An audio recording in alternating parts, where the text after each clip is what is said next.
Doing well with money has little to do with how smart you are and a lot to do with how you behave. And behavior is really hard to teach, even to smart people. So today I want to summarize 3 takeaways from this book so we can begin to understand the relationship between money, emotions, and decision making. Let's begin with the story of Humble P and Pretentious P. You see, Humble P's life was as low-key as they come. He was the first person in his family to graduate high school. He was a janitor at JCPenney for 38 years. When he passed away in 2014, he made international headlines that read, "Humble P, a janitor, worth $8 million.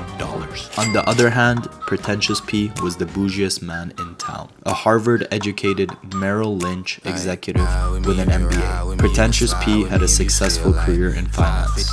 In the mid-2000s, he borrowed heavily to expand his 18,000 square foot home in Greenwich, Connecticut, which had 11 bathrooms, 2 elevators, and 7 garages, and cost more than $90,000 a month to maintain. Then the 2000 financial crisis hit. High debt and illiquid assets left them bankrupt. For Humble P, it turned out there was no secret to his wealth, no lottery or inheritance. He lived a modest lifestyle by saving what little he could and invested it into blue chip stocks. Humble P was patient and Pretentious P was greedy. That's all it took to eclipse the education and experience gap between the two. In what other industry do we see someone with no college degree, no background, and no connections massively outperform someone with the best education and experience? This means that behavior in finance is a very big determinant of success.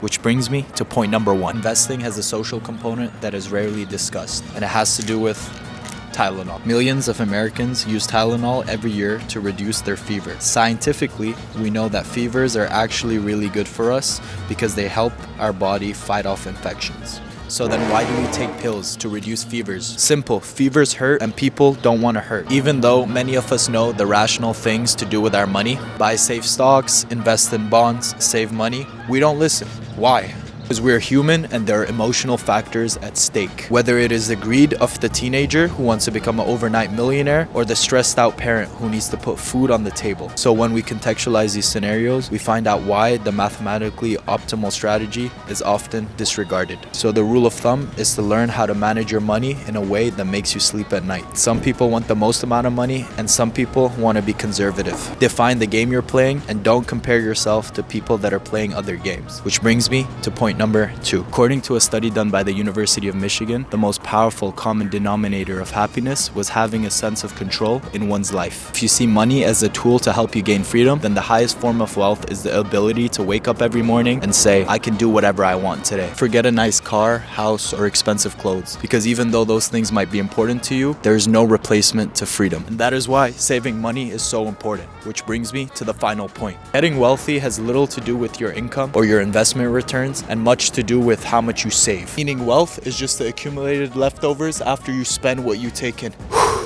I'm tired. Let's go take a seat. You have to realize that keeping money is an entirely different skill than making money. And so you have to build a habit of saving money, even if you don't have a particular reason for it, just for saving's sake. And I'm looking at you college students entering the real world soon. You see, no longer is it enough to be smart nowadays to get a job, because everyone is. Perhaps a soft skill like flexibility gives you the chance to take control. So please, if you have the ability to save money, do it. That's it. Remember, stay consistently consistent, and I'll see you in the next book.